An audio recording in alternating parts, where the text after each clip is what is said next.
If you like small town mystery, crazy news, and wild history, then the Florida Men on Florida Man podcast is for you. Each week, Josh Mills and Wayne McCarty bring you the absolute best Florida has to offer. So if you're looking for a show that's safe for the family, but funny enough to help you escape everyday life, then listen to the Florida Men on Florida Man podcast. That's Florida Men, plural, on Florida Man podcast.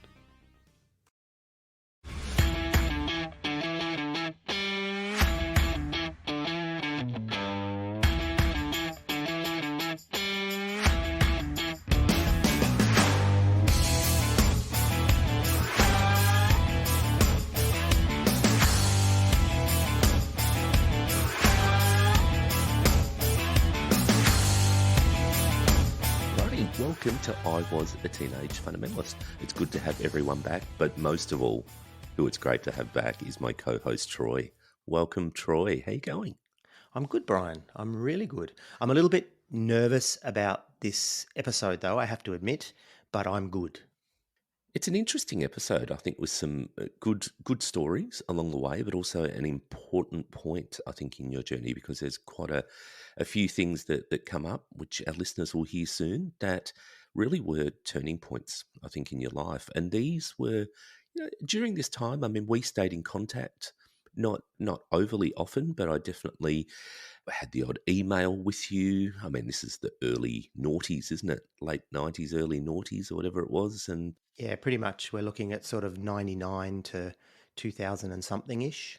yeah, and we weren't really doing Skype back then too much.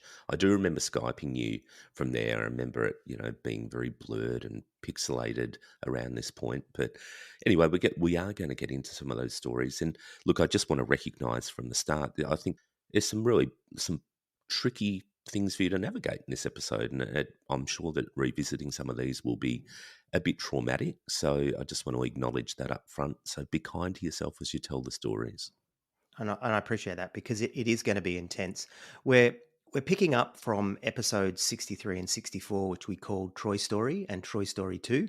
Thought about calling this Troy Story 3, but I'm thinking I'm more about that sort of SEO, getting this sort of placed. So I think I want to call this, and, by the time you see this, the title may be different, but Troy deals with his religious trauma, I think would just be a good way to title this episode, because even though that's what was happening, I had no idea that's what was happening.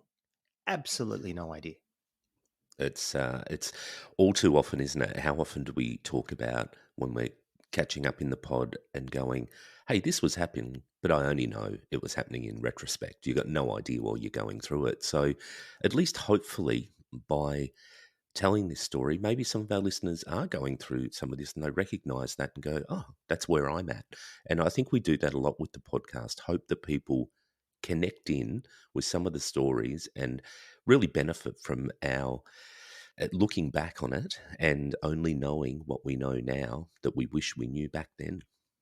And I do think, Brian, that people that are deconstructing now and deconverting now can actually look at this and go, oh, this is another trajectory, right? And I don't recommend it to anyone, but it is totally another trajectory. And so perhaps people can resonate a bit with it. And also, I hope that this episode will make, for some people that maybe aren't coping too well with their deconstruction and their deconversion and their religious trauma, this will help you feel a little bit better about yourself. On that note, should we kick off with Troy deals with his religious trauma? Yeah. Let's deal with my religious trauma. Interestingly enough, this term didn't exist, religious trauma. It wasn't just that I didn't know what was going on. Nobody was using this term either. So we need to keep that in mind, that this was a different time. It's nearly 25 years ago, which is a quarter century, right? That's how long ago this was. I agree. I think back then it was known as general head fuckery. Yeah, it was just called running away, is what it was probably called.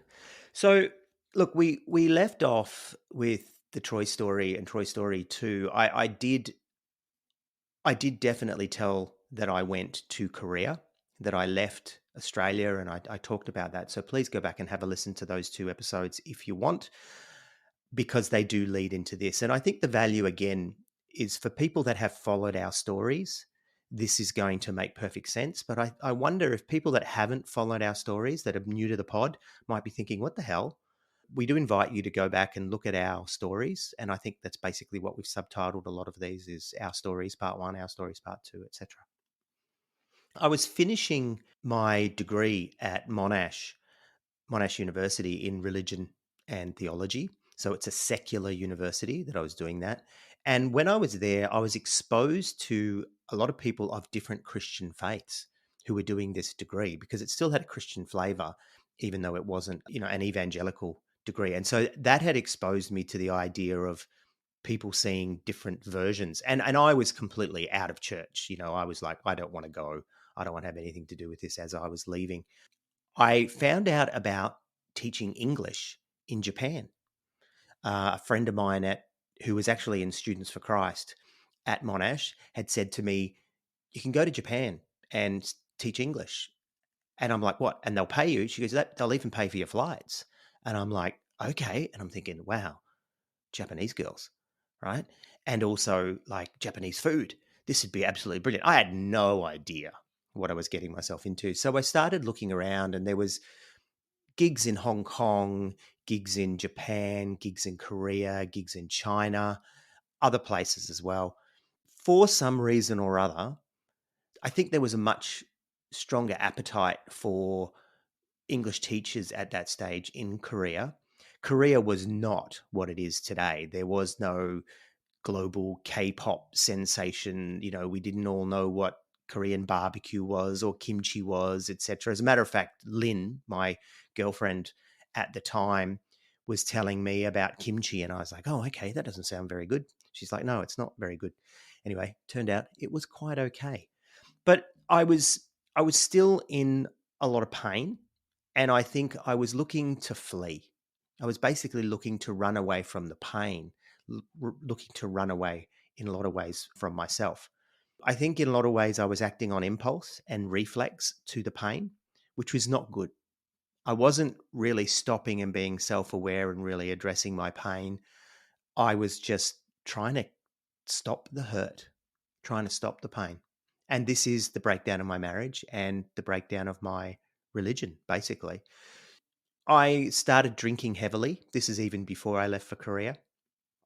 And probably for the next 15 years or so, I would say I drank really heavily. And, we joke now that Troy doesn't drink, and that's why, really, because it became a super crutch for me. I lent really heavily on self numbing behaviors and maladaptive coping strategies, alcohol, sex. I can't say I was treating people very well. Whether I was sleeping with a girl or dating a girl, I wasn't looking for a relationship. I was just looking for whatever I could get out of that relationship. You were Tinder pre-Tinder. I was Tinder pre-Tinder. It was lots of swiping, lots of swiping. Yes. I felt extremely isolated because I didn't want to go to church. I didn't want to connect with people from church, especially if they were deeply embedded in it. And yet that was my community. So it's that stuff we hear about all the time, Brian. I walked away, I was out, but I was completely alone and I was completely isolated. I'd made some drinking friends that I was hanging out with, but it was quite shallow and no one was talking about their pain, let alone my pain. And if I did try to share that I was in some sort of anguish, they would sort of brush it to the side and, let's get drunk. I can remember I saw one of the great big AOG pastors in Westfield Shopping Town, in a shopping center. He had heard that I had split with my wife, and just the judgment. It was full on. And he even brought it up. He's like, "Oh, you've left her, have you? Oh," and it was anguish. And so my need to run was, to me, that's a symbolic thing, that I needed to get away from these people. I need to get away the from the judgment. And I was also trying to run away from my pain. And obviously you can't run away from what's going on inside you, but I tried. It's interesting these points, isn't it? Around this point of time, you've run into a pastor, you've gone through what is quite a traumatic time for many divorcing, and their response is judgment, not pastoral care, not let's talk about it. Do you need some support? Because they really focus on that behavior. It's like we've spoken about before, people who might be using drugs or, take an accidental overdose. It's not, hey, let's bring them in and let's look after them. It's, oh, they're not part of us because the behavior they're exhibiting isn't what we appreciate or want for our group. So all of a sudden you're just cast out. It's fucked. It's that point where so many times, many of our listeners, many of people in a Facebook group, it's the same thing. You get dead aired and you just get judged. That's right. And the Church of Christ wasn't a whole lot better. We talk about this Church of Christ, which looked very liberal, but actually was extremely evangelical under the surface. I think if I had gone to them and said, I am in absolute agony from this divorce, I think they would have done their best to help me. But I didn't do that because I just thought they were judging me because of their theology around divorce. And I think there was some truth to that. I don't think they would have been anywhere near as harsh as the great big AOG pastor, of course, but I didn't trust them to go to them and ask for help. But they didn't reach out with help either. I just started to disappear from church and they just kind of let me go, which, right or wrong, that's what happened. Remember, I told you about my two really good friends, John and Paul, sound like members of the Beatles. But Paul was my best friend at the time, especially in the church context. We had done the church plant together. We were at the Inner City Church of Christ together. He wasn't always comfortable with the Inner City Church of Christ. I think he thought it was a bit too liberal. But he was freaking out that I was falling apart, that my world, my religious world, I mean, I had been the leader, the religious, spiritual leader in the friendship, and I was completely falling apart. And so he was freaking out. But to his benefit and to the benefit of one of the pastors from that Inner City Church of Christ, they both came to see me off at the airport when I was leaving for Korea. So I got a job teaching and living in Korea. I had no idea what I was in for, but I was off. I was out, and I was probably hungover on the plane, to be honest. But you were off to the heartland of where David Yongi Cho, or he may have been Paul Yongi Cho at the time, I'm not sure. Surely that was a coming home. Trigger, trigger, trigger. Yeah, well, I'll get to that because, of course, I did cross paths with his church, if not with him. So my very good friend Jacko, who had been one of the cult busters, he was still a fundamentalist Christian, but he had been to Korea and done this. So he'd given me some advice. And I know he was looking down his nose at me in a lot of ways, thinking, you've fallen off the Christian wagon. But he did help me set up in Seoul and what I needed to get, and gave me maps and talked to me about, where to get the food and all this kind of stuff. And he was great. But I got to Korea, and when I arrived, man, you thought I was lonely and isolated before I left Australia. At least I had people that I could reach out to. At least I had drinking buddies. I got to Korea, and as I arrived, I got into this room in this house that I was sort of put in because they provided housing, and it was, look, even by Korean standards at the time, it was pretty bad. I can just remember this intense loneliness. It was almost unbearable. I was just so alone, and it was tangible. Were you questioning your decision at this time? Were Oh, you going, totally. yeah, Totally. What have I done? Almost right away. Korea then wasn't what it is now. So there was no knowledge, as I said, for me to say this is what Korea is about, and I'm going to get right into this K-pop band. Or no, it was all extremely foreign. It was a very different Asian culture to what I was expecting, because I'd been to Thailand, I'd been to Singapore numerous times. In our city that we lived in, Brian, we had a lot of Asian immigration from Southeast Asia. So, we knew the food, we knew the different Hokkien noodles, and we knew, different laksas, and we knew chicken rice, and we knew all this sort of Southeast Asian stuff. So when I got there, and this is the naivety, and I can say this, in full judgment of myself after having lived there for 12 years now, I forgot that Asia was a continent and not a country. I was expecting Asia was going to be Malaysia, because Malaysia was truly Asia. Do you remember the ad? Turns out, no. Malaysia is not truly Asia. Malaysia is just a part of Asia. And so it was very different. There was no laksa, and there was no Singapore noodles, and everything was in Korean. And I didn't speak or read Korean. Well, they don't even have the. How can you The recognise anything? Romanization of the That's Romanization or the Anglicization of the language. No, very, very little anyway, and especially then. It might be different now.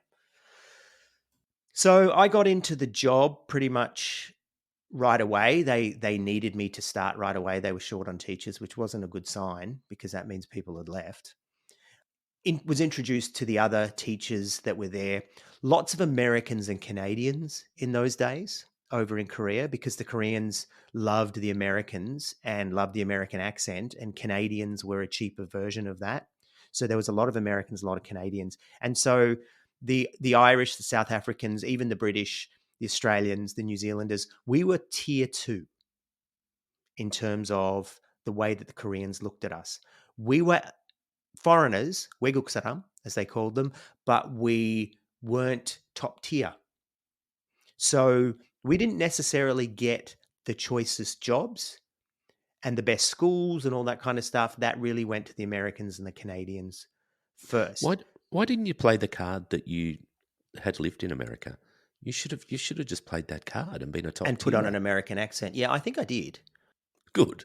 at the time, because I think Jacko had talked me up on that point. And what happens when you get there, though, is you start teaching in an American accent right away or very soon. Then what happens with that is you're in an American accent all day, every day. You start being in an American accent outside of work as well. And pretty soon, even, the Kiwis, the Aussies, the South Africans, the Irish, we all start to develop this American tinge to the way that we speak. And it's not put on. It's actually, I mean, it is put on in the sense that you're doing that for work, but it becomes part of who you are. So we get that sort of Greg Norman, softish American sort of tinge, twang to the way that we talked. But there was a very tight English teacher community in the suburb, or in the part of town. I was in a place called Nowongu, which is in the northeast of Seoul. And there were people from all different schools that we would all get together in the pubs and bars of Nowon on weeknights and on the weekend. So it became a very tight group of people. And in some sense, and once I connected into that, Brian, you can understand, it was like church. You had this group of people thrown together. We all had not very much in common, except for the fact that we had this in common. And everyone was really open to each other. Everyone was in the same point of need, that they needed friends. You certainly had some people that had been there longer who didn't need friends as much, but they became the sage, wise, long-term people that could actually tell us what to do, where to go, how to find this, how to find that. And we called them lifers. Oh, he's a lifer, because he had been there for however many years, or she had been there for however many years, and they had no intention of ever leaving. And they would talk about, oh yeah, I came during the first economic crisis, and blah, blah, blah, and it was like this and it was like that. I didn't see myself that way. I did not see that I was going to be a lifer. Later on, though, I did. Later on, I was like, okay, this is me. This is who I am, and I'm going to stay here for the rest of my life, or at least in Asia. There was an idea that started floating around later on that we sort of understood. I didn't see it this way at the time, but this was still true at the time. Anyone who's seen the American Rudolph the Red-Nosed Reindeer Christmas special knows that Rudolph goes to the island of misfit toys. And it's kind of a bit like Pinocchio as well, that he finds this island where all the toys that are broken and all the toys that have got something wrong with them have been rejected. They go to this island and they live there and they have this happy little life. That's what Korea was. It was the island of misfit toys. I was totally on the run from life and saying, look at all these people on the run from life. Glad I'm not like them. Everybody was doing that. We were all in some way on the run from life. You would get the occasional person that would come in and, they were balanced and together. They'd do 6 months or a year and then they'd leave and go back to their lives. But there was the group of us that were there ongoing for a lot longer. And yeah, it was the island of misfit toys. I was living with the daily guilt of leaving my marriage. And I told you, I fair enough believed that I could leave. Someone had given me sort of permission to do so, but my theology wasn't there. So I was still really guilty about leaving my marriage. I was also really guilty about hurting her because I knew that this had really hurt her and she didn't want the marriage to end. I felt like absolute shit. So I was carrying those two levels of guilt. And then there was also the daily guilt of having left church because I still called myself a Christian. And yet I was not living up to these values. I was not living up to these behavioral norms. I was drinking, sex, drugs, and rock and roll lifestyle. And I had this crushing guilt, as well as the religious trauma, which, God, I never would have been able to put my finger on. That's what it was. But I can't stress enough to those that are leaving or have left recently that are dealing with this guilt. I know exactly how you feel. And I felt exactly like you do. So during this time, you've left your marriage, left the country. Have you had any contact with your ex-wife? You're talking about the guilt. You've got the guilt that you've heard of, the guilt that you've left the marriage. Had you had any contact during this period? Yeah, I would check in from time to time. I would email her. Occasionally, we'd chat on MSN Messenger or whatever it was back in those days. I would occasionally call her on the phone to check in and see how she was. And it was funny because she was having trauma dreams about me, and she'd be like, "Oh, it's interesting. Cool. I had a dream about you the other night." So she was having these, these horrible dreams, and I just felt shit. I really did. And I wasn't ringing her and telling her, "Oh, it's great. I'm so glad." I was genuinely just checking in to make sure that she was okay because I just felt like shit for doing what I'd done. And that's important because there was a turning point around that a little bit later on. I met a guy in Korea. His name was John Paul, and John Paul was he was Canadian. He was one of the longer teachers at the Hagwon. That's what we call these English schools. They're called Hagwon in Korean. He was one of the longer teachers at the Hagwon. He had just left his marriage and come to Korea as well. So I was able to connect with him around that, but he had never been religious and he was, hardcore atheist. And, if it had been the days of Richard Dawkins and stuff, he would be celebrating them. In fact, he did later on. But I was able to connect with him and he sort of took me under his wing in a lot of ways because he was a real sort of shepherd leader style character in the friendship group. I also met another friend of mine named Aaron who had been a born again Christian very briefly in New Zealand. So he got me, if not my pain, because I don't think he'd gone through any sort of religious trauma, but he knew the context that I'd come from.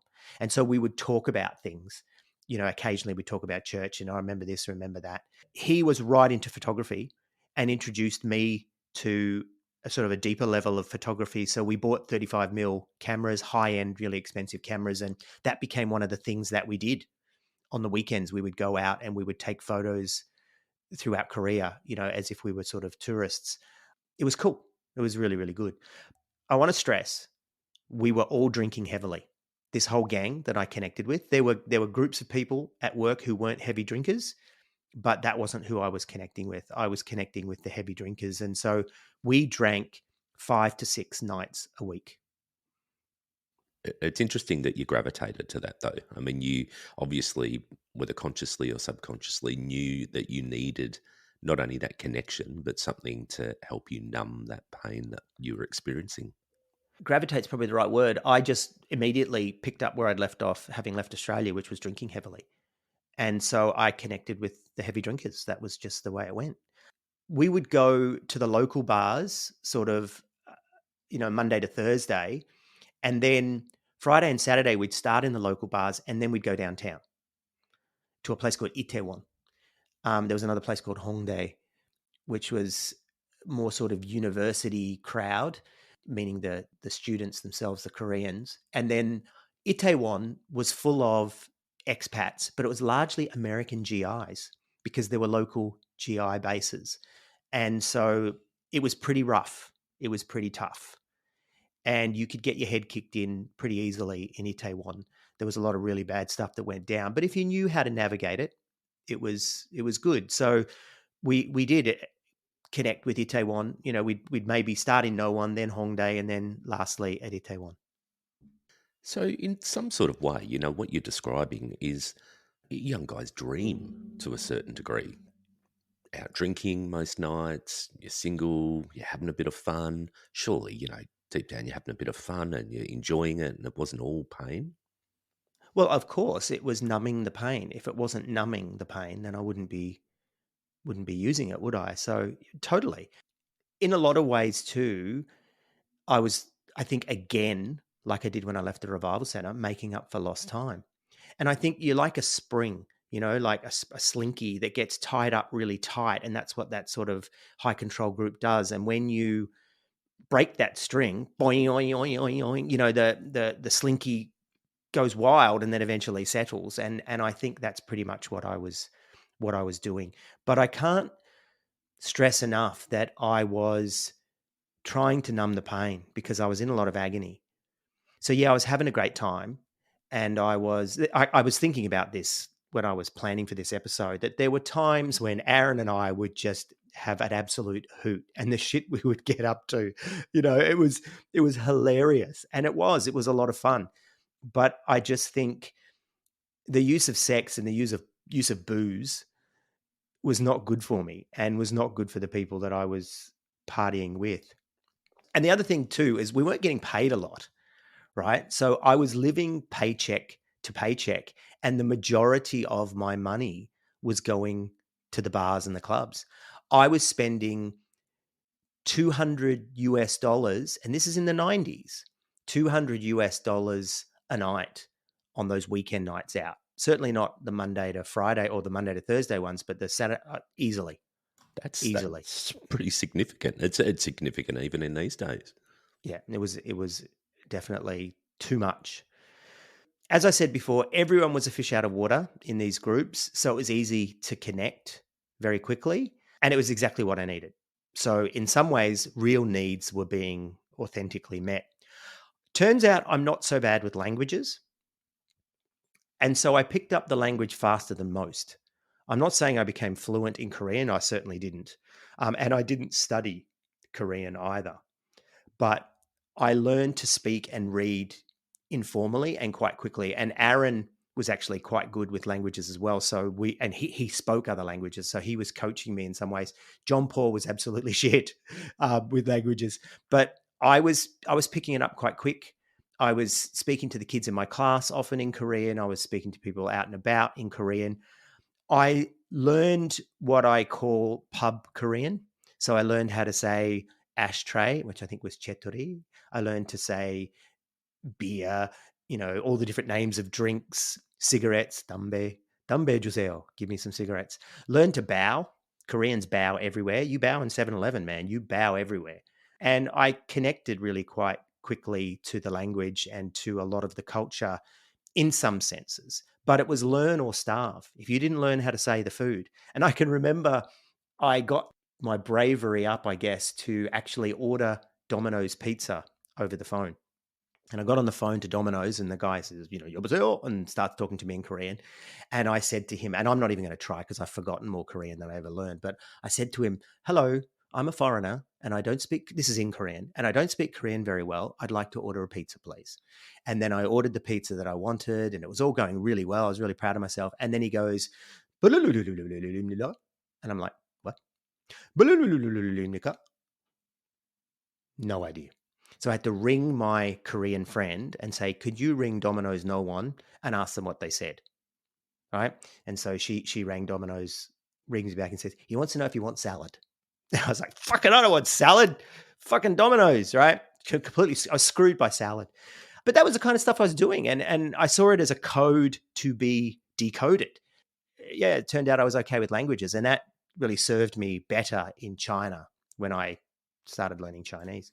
Well, yeah, it is one thing. You're very good with accents and impersonations and things like that. So it probably goes hand in hand. Yeah, well, it's interesting because people would say that to me. Your pronunciation is great, because I would listen to them and I would imitate them. Yeah, totally. I mean, I've been out to restaurants with you, Chinese restaurants here, and you've spoken a bit of Mandarin, and they quite a take a head check to see Yeah, yeah. did What's that this come out white here. guy doing? Yeah, it's one thing to be doing that in China. It's another thing to do it in Australia, and I do it on purpose. It just makes you feel good. Totally. Absolutely, I'd do it Yeah, if I could do it. I'd do it. yeah, for sure. I had learned to say things like "Nanun hoju saramimnida," which is "I am Australian person," things like that. And I'd learned how to taxi Korean, so I learned how to say "oranjok, wenjok," turn left, turn right, which is difficult for me because I have trouble with my left and right in English, let alone then translating that into Korean. But anyway, there was a thing called the PC bang, which means the PC room, right? So the computer room. Not everyone in Korea at that stage necessarily had a computer or could afford a computer, or it was a lot of young people that wanted to go and play with their friends. And so there was these big PC cafes, these big internet cafes, and they called it the PC bang.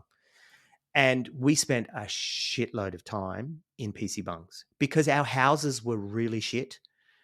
And it was really difficult for us to, this is the days before real laptops and carting a laptop around, etc.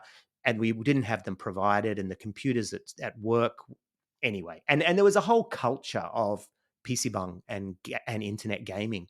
It was StarCraft, which was StarCraft, was the big deal. StarCraft.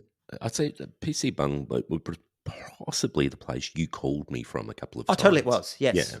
Yeah, that's where we would go. And you'd put your headphones on and off you'd go, and you'd disappear into games for hours at a time, but also watching movies and, I don't know if it was YouTube then, but, video clips and reading the newspaper websites. There was no iPads, there was no smartphones. This is where you'd go to get your dose of home, because there was limited pop culture in Korea at that stage, at least Western pop culture, that we could access.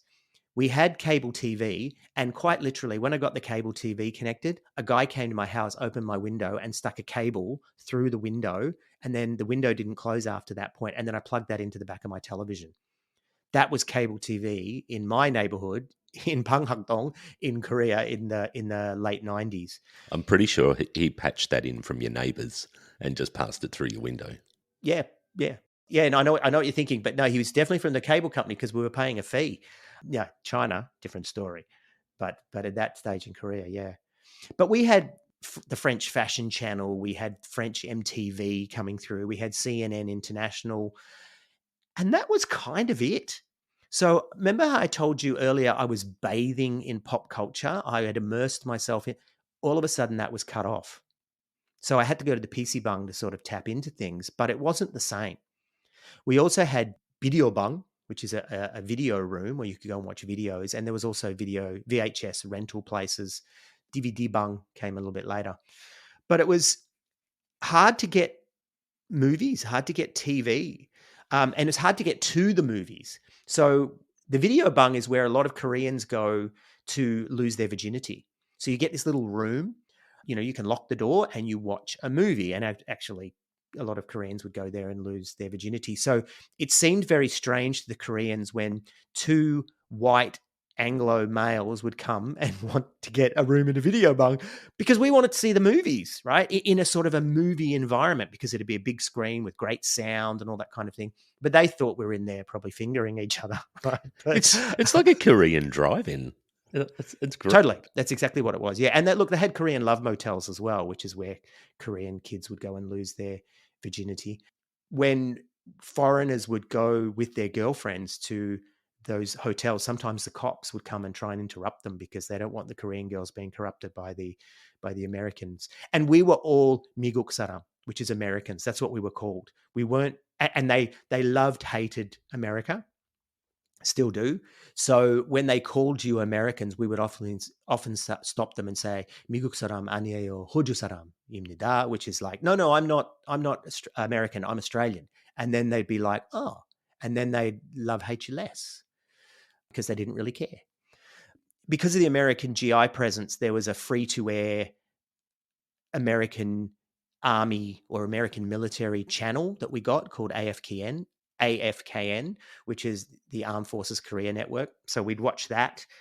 JP, in John Paul, in his house, he had a different cable provider, and every night at 11 p.m., Friends was on in English on some random channel. I don't know how they found it. So we would often rock up to JP's house at 11 o'clock, either before the pub or after the pub, and watch one episode of Friends and all just sort of go, Friends. Because we could go and get movies from the video store, but in those days you couldn't get TV shows. A little piece of home. Oh, totally. So we were starved for what brought us comfort, and we would often connect with each other. So every day, though, having said that, was an adventure. You'd walk out the door and you didn't know what was fucking coming. Food was hard because I didn't know how to order the food. I didn't know what the food was. And a lot of us did. We started to connect more with the American fast food places in Korea because that was easy. You could go up, you could point to the pictures, but I started to put on weight because I'm also on Prozac still at this stage, which is notorious for putting on weight. And so I'm eating a lot of junk food. I'm eating a lot of Domino's. I'm eating a lot of McDonald's. And it's not because the Korean food was so bad. It was just, it's not like here where it's in English. If the menu's in Korean, you're fucked. And the menu is in Korean. So unless you had a Korean person ordering for you until you got the Korean language skills up, which didn't come right away, that was months down the track. So I started to put on a lot of weight quite quickly. The foreign novelty status with the women was there. So I had white guy status, what we called white guy status, that it's not that they necessarily looked up to you as being white. You were it was a novelty thing for them. So I was picking up women much easier than the Korean men were picking up the women. It's not that the women were easy to pick up. It's just you had a novelty status with some of them. And some of them had, a white guy fetish. And I'm sorry if that's really un-PC to say, but that was the reality at the time. And that was the way that we saw it. Not to mention you were a misfit toy. Everyone loves to play with a misfit toy. Yeah, that's right. We were just fucking head cases, and it was probably quite obvious to see. Sex, booze, partying, complete distraction, and self-numbing. Hey, I'm Rachel. A few years ago, I stepped away from my religious background. I had a lot of anger and a lot to say about evangelicalism and all the shitty parts of it. So I started a podcast to work through it and to feel less alone. A year into it, I asked my cousin-in-law to join the journey. And I said yes. I'm Molly, co-host to the show. Turns out we had a lot more in common than just being in the same family. We were both raised in evangelical house churches in the 90s and 2000s. Talk about culty. We were homeschooled, culty, and we both left religion behind about 8 years ago. So now we get together every other week and talk about the nitty-gritty that happens when you leave religion. Everything from how to set healthy boundaries with religious family members, theology, hell, heaven, Paul, and how to recognize and heal from religious trauma. This podcast is our healing process, and we're hopeful that sharing our stories, other people's stories, and what we learn along the way may help others heal too. Religion leaves a mark on everyone it touches. Sometimes that mark isn't always positive. Cheers to Leaving is the perfect podcast for anyone who's questioning their faith or looking to connect with others who have been there. You can find our show on Spotify, Apple Podcasts, Google Podcasts, and anywhere else you listen to podcasts. So grab a drink and join us as we say, cheers to leaving. Like all good podcasts, we've got merch. Yes, we do. We've got t-shirts, hoodies, mugs, and all kinds of great evangelical and I was a teenage fundamentalist branded gear. I don't know about you, Brian, but I wear mine proudly. I do wear mine proudly. And to get it, I went to redbubble.com and searched for Teenage Fundy. That's redbubble.com and searched for Teenage Fundy. Or see the Linktree URL in the show notes. All proceeds go towards building and promoting the podcast. Hashtag fucking blessed.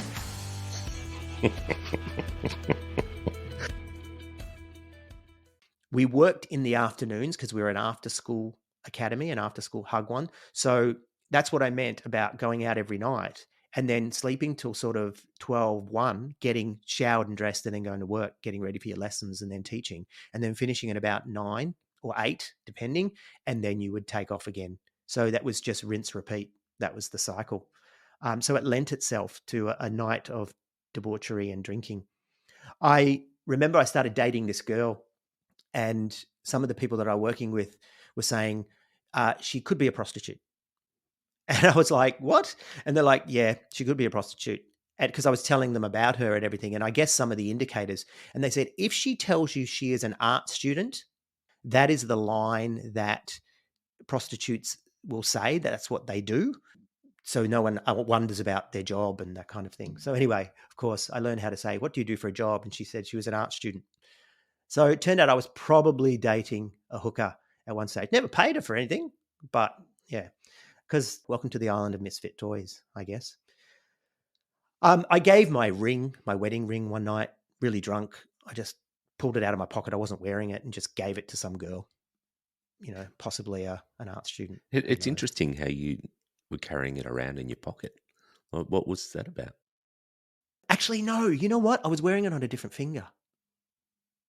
I was wearing it on a different finger because, yeah, it is interesting now that you say that. There was something that I wasn't quite willing to let go of, and yet one night I did. Do you think it was a conscious decision you were making, or you're Totally. just like, yeah, Yep. it was? Yep. Yep. I was like, here, have this. And I think I was holding on to it as well because it was one of those Russian wedding rings with 3 different types of gold. It was worth something. It was worth hundreds of dollars if I'd wanted to sell it. No, but I gave it away. I had heard very little from my Christian friends and the inner city Church of Christ people. If I didn't reach out to them, I heard nothing from them. 0. Some people would email back if I emailed them. Some people wouldn't even do that. So it was pretty much dead air from my Christian friends, and that really surprised me. Yeah, I mean, it probably did at the time, but again, in retrospect, it's what you see over and over and over. People get dead aired. They're too hard. They're not part of the group anymore. See you later. That's right. But I thought my relationships were deeper than that. I thought I had genuine friendships with a lot of these people. There was one person in particular, her name was Marion, and she would write back to me. She has since deconstructed, and we've sort of compared stories, and she was totally on a deconstruction journey herself at the time. And so she was happy to connect with me because we had something in common, I guess. And just a shout out to Marion, because we know she listens. So hi, Marion. She does, yeah. She's now a fan. That really bugged me, and especially when I'd write to the pastors and the leaders of the church. And I can remember Caro saying that, she just heard nothing from people. They'd even officially sent her out. I mean, this church had done no such thing. They would write back with 1 line, 2 line, and it was just obvious to me that they weren't interested in me, Brian. They didn't care. Or if they did, they certainly didn't show it. You would have challenged them in some sort of way, though. That's at the heart of it. I mean, people within that bubble, I mean, we've spoken about this bubble so many times, they don't really know how to interact with people outside of that bubble, let alone somebody who's been in it and made a conscious choice to leave it.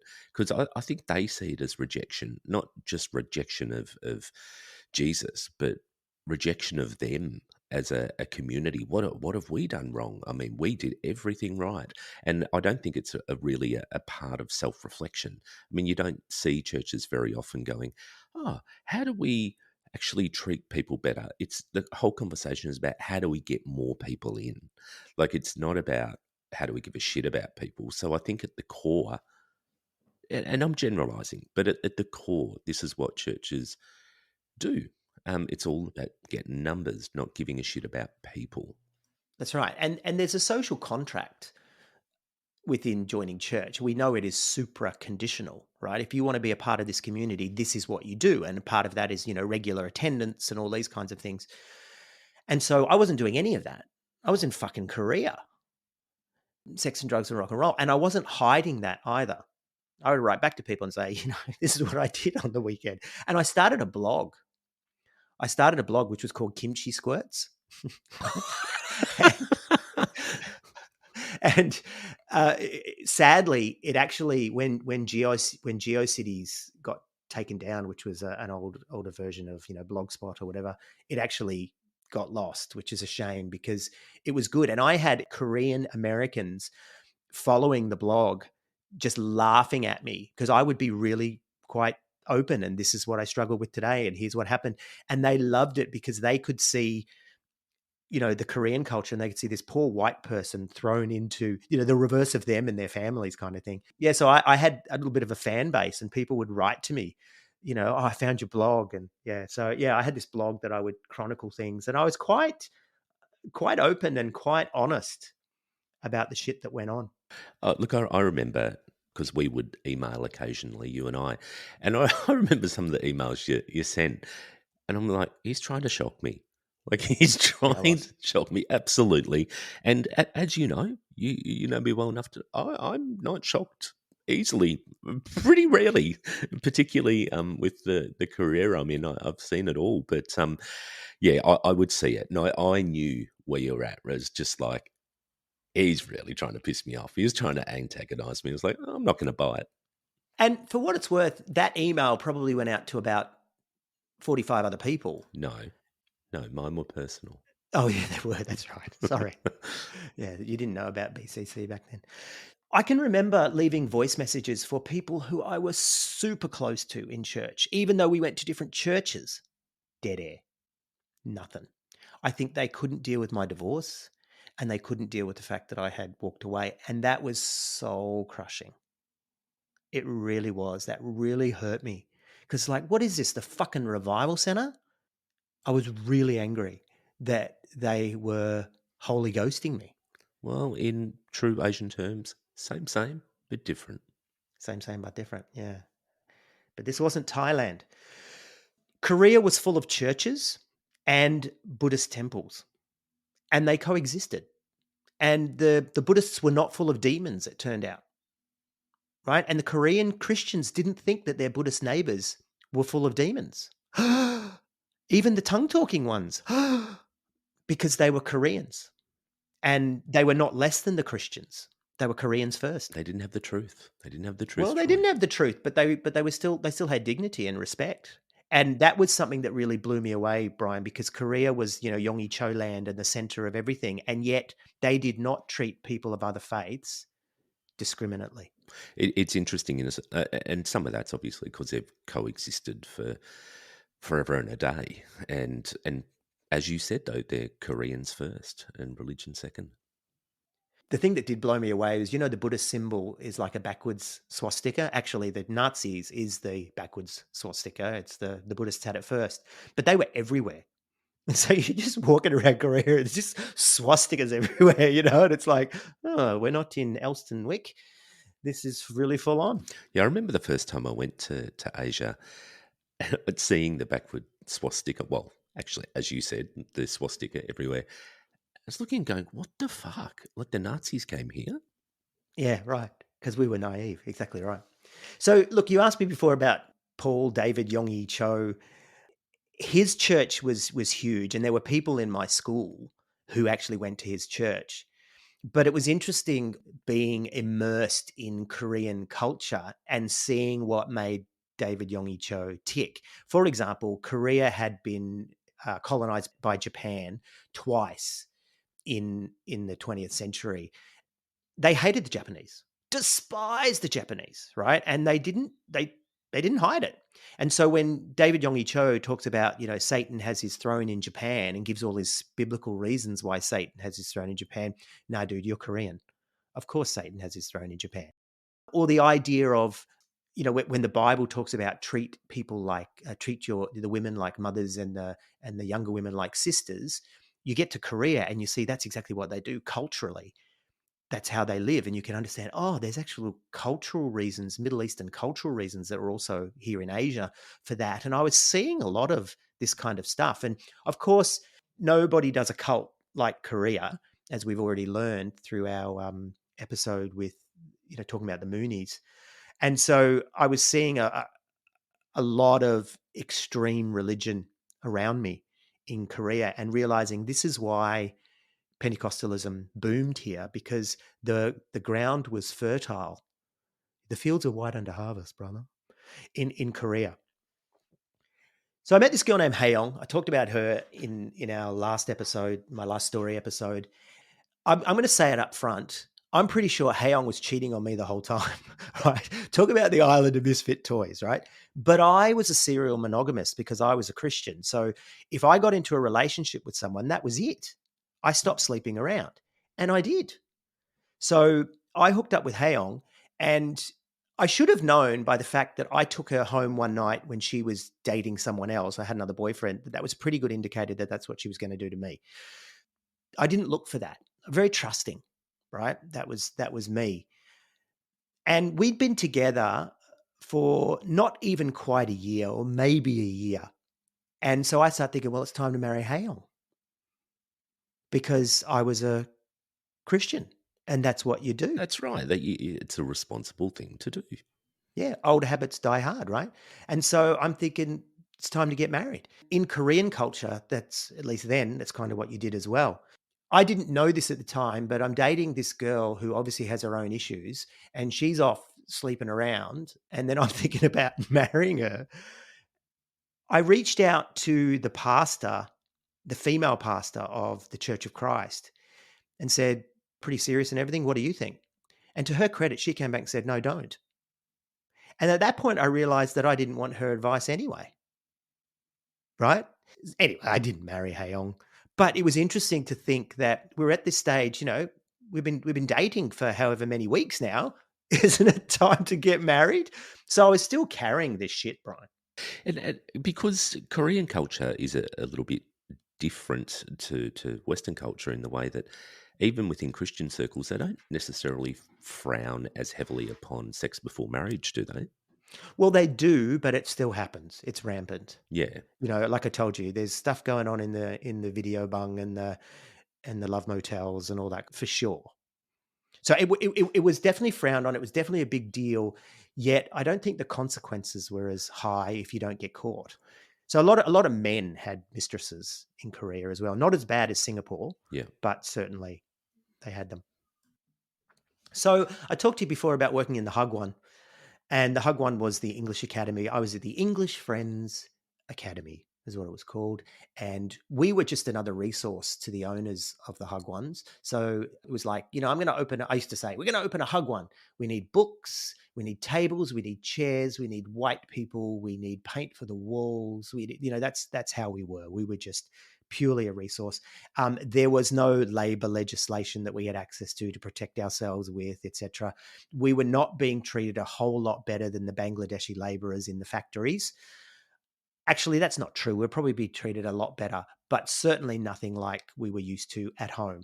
So we were exploited. We were treated terribly.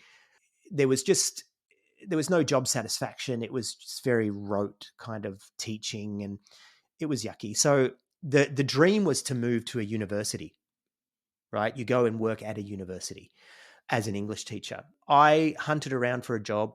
I only had my Bible college degree. You need a degree to be able to do all this. I only had a Bible college degree, and I had just got my grad dip from Monash that had come through. So I started reaching out to some of these different universities, and they would often want people with a master's in teaching English as a second language.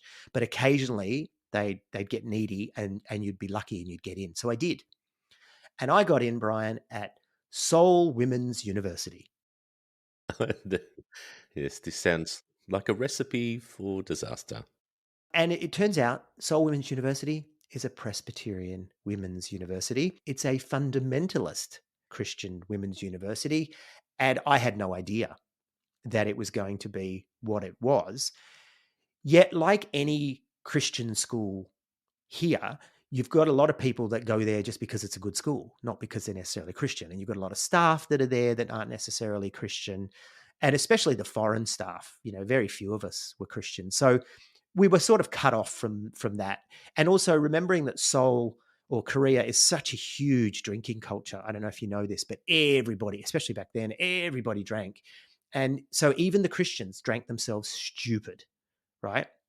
And I can remember there was this like a retreat for the women's university for some faculty, and it was the students, and they were quite literally loading up the bus with boxes and boxes of spirits and beer. And this is an official Presbyterian women's university event. So yeah, there was a lot of drinking that went on, both expat and local. But the thing about getting this job at this women's university was it was isolated. It was further out of town. There was no cable TV. The internet was limited only to the offices, not to our accommodation, which was on campus.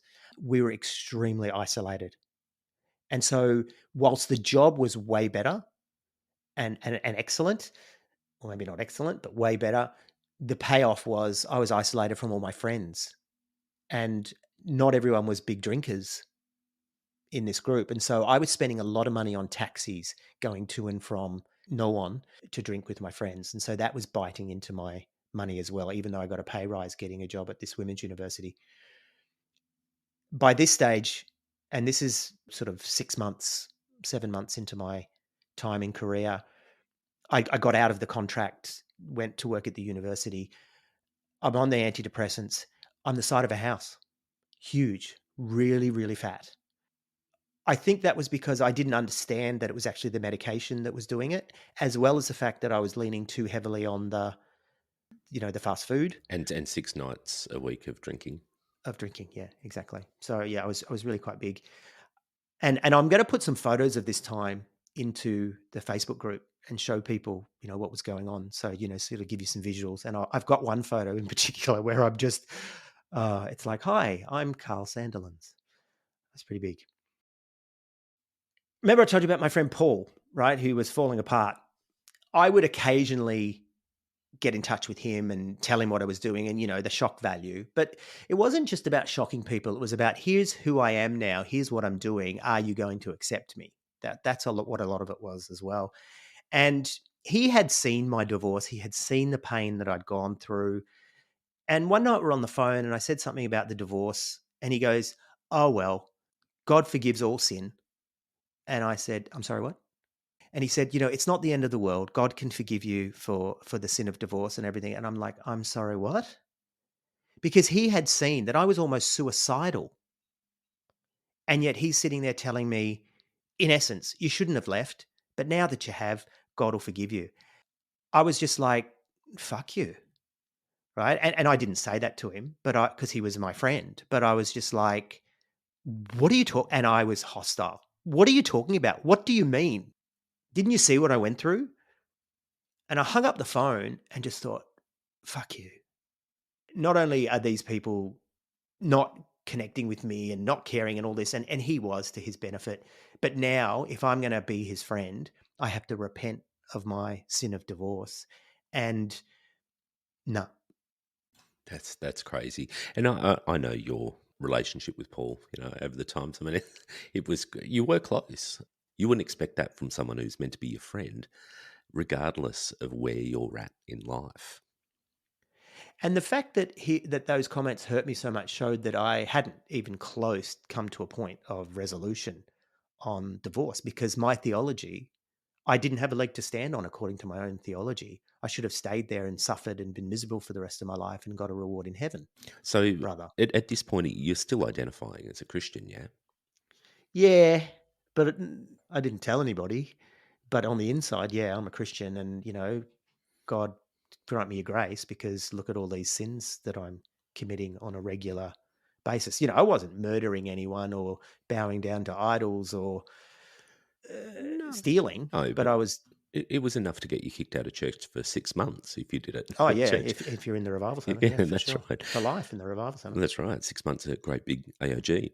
But were you, like you're saying, internally you're a Christian? Were you praying? Were you? Oh God, no. No. And when I would talk to people who were in Yonggi Cho's church or other churches, I would just, I never got into the discussion with them or anything like that. No, I mean, I'd talk to Aaron because he'd been a born again Christian, and we'd sort of compare stories a little bit, but yeah, no, mostly it was all parked, Brian. And I guess that's one of the things in this story, is that I had parked my religion and I wasn't dealing with it. until things like that would happen. Paul judges the shit out of me. But interestingly, towards the end of my time in Korea, I did come to some sort of peace in deciding that the divorce was in fact the right thing for me. I think I'd given myself enough space, enough room, enough emotional and mental space, and I came to this conclusion, and I was conscious of it. Yes, it was the right thing to do, better than killing myself. And maybe it's not great, and I feel shit about what I did to my then wife, having left her and hurt her, but it was the right thing to do for myself. Interestingly, when that happened, and I really was conscious of it, the following weekend, I'm in a cab with John Paul and Aaron and other guys. We're all heading downtown, or maybe not the following weekend, but quite soon after. And John Paul says, "You've really changed of late, Troy. There's something different about you." And I'm like, "Well, brother, that's because I've found the Lord." No. And I was like, "What do you mean?" And they said, "Well, you're just not as intense. You're not as driven. You know, you're always the one, come on, let's go drinking, let's go. You've settled." And I was like, yeah, because John Paul had divorced as well. I said, funny enough, JP, here's why. And I shared what I'd gone through. And I had forgiven myself. And I had also said to myself that this was actually more than forgiven myself. This was the right thing to do. And that's such a huge thing. Like, I know we've spoken about this before, and I've certainly come to those pivotal points in my life too, where you're going, why aren't I getting over this? Because you're constantly self flagellating. It's over and over. You just beat yourself up. I think that point of forgiving yourself is such an incredibly important point throughout your life. You've got to be able to do that. I didn't realize I needed to do that. It was sort of a natural, organic healing that came, and I forgave myself. I think I stumbled over, is it John Gray, Men Are From Mars, Women Are From Venus? I Yeah. think I stumbled over his book on divorce in a bookshop in Korea, in English, of course, and I think it was called Mars and Venus Starting Over. I'm not saying that all the advice was great or anything like that, but it gave me a framework and helped me to understand how I was responding to divorce. And he was saying that a lot of men will actually replace the woman right away, which is exactly what I did. But they're not ready for a relationship. And then later they'll end up hurting that next person because they think they're in a serious relationship when actually they're not. And I think that's why I broke up with Haeyoung. I think I read that book and realized this isn't fair to her. Anyway, it turned out she wasn't playing fair anyway. So it wasn't the end of the world. Being in a dysfunctional relationship is okay because you're both dysfunctional and neither of you are gonna last anyway. And it's, it's just it's an island to stop over in while you heal, kind of thing. And so I found some resolution from the divorce. Another thing I want to point out, which is fun, is that because, I used to do acting as a kid, and, performance and drama and all that kind of thing was a thing. I got some work on Korean dramas. This is before Korean dramas were what they are today, but I got speaking roles on Korean dramas with very famous Korean actors at the time. Speaking Korean or English? No, speaking English, yeah. Wow. Yeah, because we were the token white people in the scene or whatever. So that was cool. So I can honestly say I have been on Korean dramas. Never saw them. I'd record them and then I didn't know how to find what episode I was on, what time, whatever. It got paid the whole bit. It was cool. And I look back now, I think if I'd been in a healthier place, I could have pursued that, got out of the English teaching and done that full time because, I was 23 years younger. I was pretty. It could have been something. Because there were others in that space. I would have probably had to get much better at my Korean. The other thing that I did was I went on a K-pop TV show and I co-hosted a segment with a K-pop pop star at the time. I don't remember. The thing is, back then, K-pop to us was just an annoyance, right? When we were there, right? Because it was just like, that's Korea. We live in an expat bubble. And so you'd hear the K-pop stuff and there's certain songs you'd get to know. And I've got a few CD collections of Korean pop from that time. That it's music that it's sentimental, right? But it hasn't changed. It hasn't changed. It was exactly the same as it was 25 years ago. Yeah, I went on this Korean pop TV show and did the top 10 countdown with this, Korean pop star and stuff like that. And it was fun. It was that white guy novelty status. I was trading off that as well. It wasn't huge, but it was a bit, and it was fun. Yeah, that would have been great. And then you didn't pursue it. You just kept drinking. I just kept drinking. I just kept writing myself off. There was a couple of times, let's speak in code, there was a couple of times where I'd walk out of pubs in Korea at 7 a.m. with pupils the size of hubcaps. That was happening from time to time, but it was 99.9% it was booze, for sure. Yeah. Another thing I did skip over was the Revival Center discussion board, which was the AMU board, which is revival.amu.com. I'd originally started that, but that was now being run by someone else. Towards the end of my time in Korea, I started re-engaging with that a little bit. Someone came on there and had a go at me about my divorce as well, and really crushed me. And I swore at him, fuck you, because you never did this, when I was in that scene, you never swore. And I was like, fuck you, blah, blah, blah. And they completely wrote me off. And all my credibility and everything in that sort of ex-Revival Center world, because they were all still Christians, completely collapsed. And I just walked away from that as well. And I think that's important to note, that I had nothing to do with the ex-Revival Center cult stuff. I had nothing to do with church, nothing to do with the AOG, nothing to do with the Churches of Christ. It was pretty much all over. I'd come back to visit. Every year I had a ticket home. That was part of my contract. And I would occasionally catch up with sort of Christian friends, but it became less and less and less, to the point where my world was pretty much not anything to do with Christians anymore. So did you feel like you were closed in, or did you feel like your world was opening up again? How was that isolation? What was happening for you during that I period? wasn't isolated anymore. I had my community in Korea, and that was much broader. People from all over the world, people with, but genuinely, we used to sing all over the world, people just like us, and never met any of them. This was different. I was really meeting people from all over the world that were very much like me, in the sense that, we were westernized, not always Caucasian, but, westernized English teachers in Korea. And, the Canadians, the Americans, the Irish, the South Africans, we have so much in common, more than we have that sort of divides us or makes us different. But I got to the point, Brian, where I was looking for more out of life. I'd actually toned down my drinking a little bit. I won't say it was much, but I toned down my drinking a little bit. And I wanted to get out of Korea. I looked at the lifers and I went, I don't want to be a lifer, at least not here. Maybe I'll go to Hong Kong. Maybe I'll go to Singapore. Maybe I'll go to Malaysia or something like that, and start again there. I started looking for a job in Singapore. Zero response from all the traditional places that ESL teachers look for jobs. I found out later on it's because they really want you to be on the ground and apply for the jobs, and you're more likely to get it in Singapore that way. But I didn't know that. But a friend of mine in the university where I was working, he had a friend who was working in Singapore who was leaving, and he said, "Let me speak to my friend," and I ended up getting his job at a place called NYU Language Center, which had nothing to do with New York University. It was just called NYU Language Center. I wanted to try and forge a career. So I thought, I'll do the ESL, the English second language teaching thing. I'll get over to Singapore, and then I'll start to look for another job. I'll get out of ESL. And I wanted more than just hiding out in Korea. And I had loved my times in Singapore. I'd done some traveling around in Singapore, and I'd always had such a great time. It was such a glamorous place, world city, much like Hong Kong, but cleaner.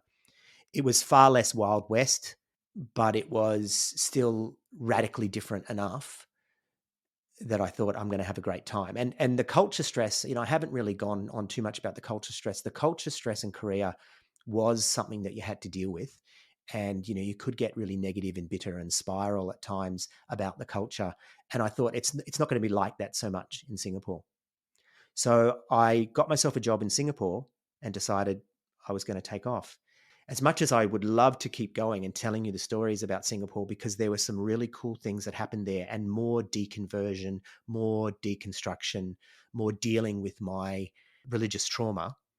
But I might just put a pin in this one now, and let's deal with this in Troy Story 4. Yeah, I think that'd be a good idea because I am familiar with some of those times in Singapore, and I agree. There's some great stories to tell there, but also I think some of those maybe not quite epiphany moments, but certainly pivotal points in your journey and meeting people that... Yeah, I mean, I'm going to tell some stories about being in the apartment of senior leadership of MTV Asia. Friends of mine hanging out with Robbie Williams when he's touring, or Donatella Versace, and it became extremely glamorous. I'm not saying I was connected to those people. I was, 1 degree of separation away, but these were the people I was hanging out with. These were the parties I was going to. It got really intense and it got quite dangerous, to be honest. It's a good story, absolutely, and interesting to listen to, but we really hope people get something out of it and it helps them along their way. Looking forward in the not too distant future in unpacking the next point of Singapore.